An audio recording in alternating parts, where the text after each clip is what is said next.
The Talmud in Masechet Tanit tells the well-known story of Choni HaMagil, a great rabbi of 2,000 years ago who once saw an old man planting a carob tree. Choni laughed at him and he said, "Don't you know that carob trees take 20 to 30 years to bear their fruit?" The old man said, "I'm not planting this tree for myself. I'm planting this tree for my descendants." Choni went off laughing. A deep sleep came upon him. He woke up after 70 years. And then he came outside and he saw little children playing games while munching delicious carobs. He said to them, "Where's the old man who was planting the tree?"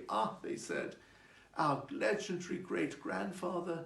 He passed away many years ago, but it's thanks to him that we today are safe and happy and healthy."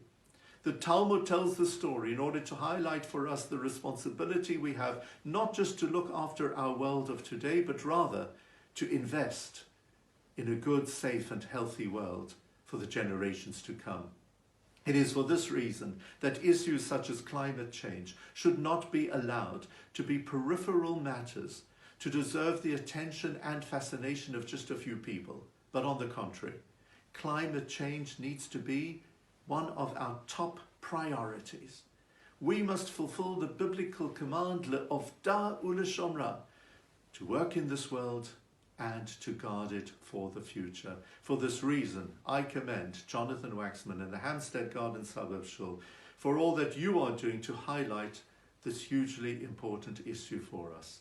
A huge יישר כוח to you all.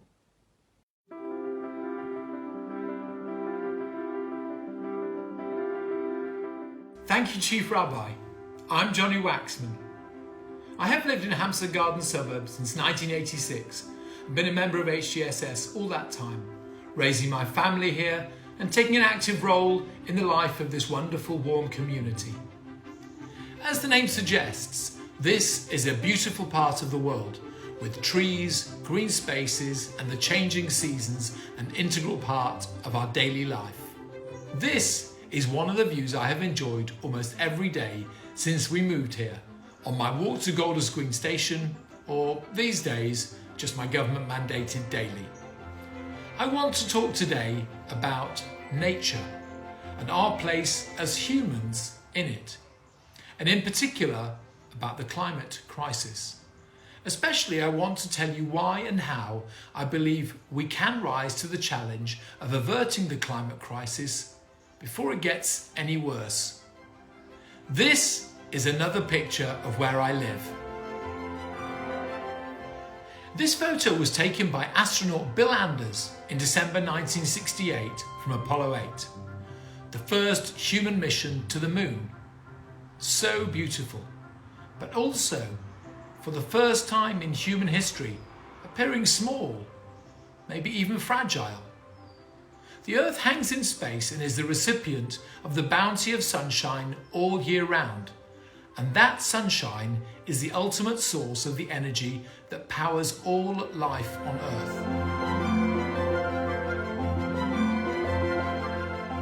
The Earth is blanketed by a thin layer of gases, mostly the nitrogen and oxygen that we breathe, but also traces of carbon dioxide and others that have the fortunate property of acting like the glass on a greenhouse, and they keep the Earth's climate warm. Were it not for those greenhouse gases, the average temperature of the Earth would be minus 15 centigrade. Really not much fun for holidays. Instead, those greenhouse gases keep the Earth a nice cozy 15 centigrade. But you can have too much of a good thing. Venus, whose atmosphere is made up largely of greenhouse gases, has an average temperature of 450 centigrade. So it's a real Goldilocks story. Not too hot, not too cold, just right. And that is what our planet is. For us, that is. However, the problem is that since the Industrial Revolution in the 18th century, we have been using fossil fuels in ever-increasing quantities to do great stuff. But as a side effect, dumping steadily larger and now huge amounts of carbon dioxide and its even uglier sister methane into that thin layer of atmosphere on which all life on Earth relies.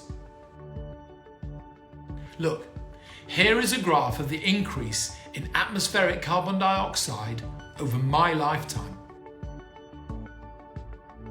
And another one over the last 2,000 years. And exactly as Eunice Foote predicted in the 19th century, as a result of the rising concentration of carbon dioxide and these other greenhouse gases in our atmosphere, global temperatures are rising steadily. As you can see from this graph, the average global temperature has risen by around 1 degree centigrade over the last 100 years, with most of that in the last 50. What does this mean for us? Well, there is a huge amount of research that has gone into that very question. What will happen to us if we continue emitting greenhouse gases at the current pace? The answers range from terrible to catastrophic, and they read like a litany of the 10 plagues, but played out for millennia on a global stage. I will just highlight one effect that we are already seeing: rising sea levels as ice that is locked on land in Antarctica, Greenland and glaciers melts and runs off into the ocean.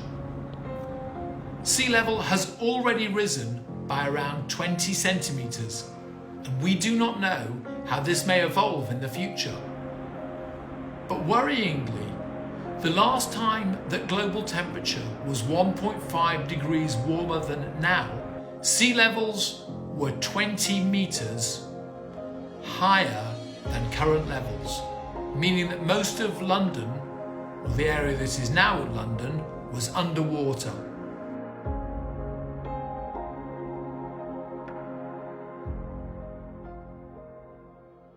So what should we do about this? It's pretty straightforward. We just need to stop adding greenhouse gases to the atmosphere. Stop burning coal, petrol, oil and gas. And research shows that pretty much when we stop adding greenhouse gases, the Earth's temperature will stop rising. It won't go back down for a long time, but it will stop going up. That's the good news. The bad news is that this is quite a tough thing to do, given just, for example, our gas boilers, our petrol cars, and our jet fuel-powered aircraft. And here is a graph of how carbon emissions have grown and how we need to bend the curve down to gradually bring the warming under control. And why have we done nothing about it? As you see, although climate change is well understood, what it is and why it is so dangerous, the emission of greenhouse gases into our atmosphere has not only continued, it has actually accelerated. How is that possible? It's simple. PPE. It's not the PPE you're thinking of. P for politics. Climate change is a very long-term problem, whereas we elect our government every few years. P is for psychology. Well, climate change is not one of these. So we feel pretty okay about not dealing with it just yet. E is for economics.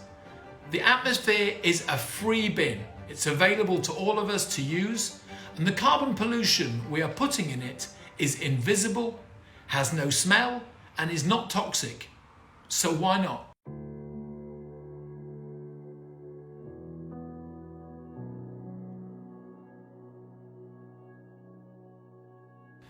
There are reasons for concern, maybe even room for anxiety, and I know I feel that sometimes. But there are also some great reasons to be cheerful.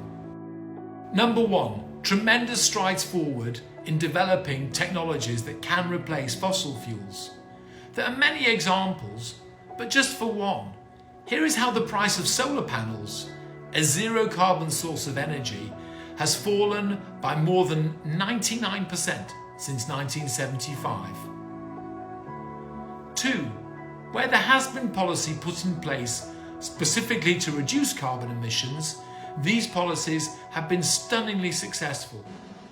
Here is a graph of how in 10 short years the annual carbon emissions produced by the generation of UK electricity have been reduced by 60%.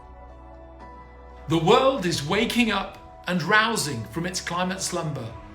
New legislation, whether it be the Global Paris Accord or UK legislation to reduce net emissions to zero by 2050, or simply the rising awareness across companies and society that climate change is an agenda-topping item that must be tackled. As the Chief Rabbi pointed out, the Torah says that we were placed in this Eden, le'ovda u'l'shomra, to work in it and to look after it. Far from looking after our garden, we are actively damaging it. This must stop for our sake and for the sake of those who come after us. And let us be like Choni HaMa'agel, be the person who builds a better world. Thinking about the climate crisis should inform our decisions about how we drive, what we eat, how we heat our homes, how we invest our savings, how we talk to our politicians, and how we vote. I would like to think that we, as a community, could start to have a proper conversation about this most important subject. And I, for one, dream of a net zero suburb by 2030. Thank you and Shana Tova.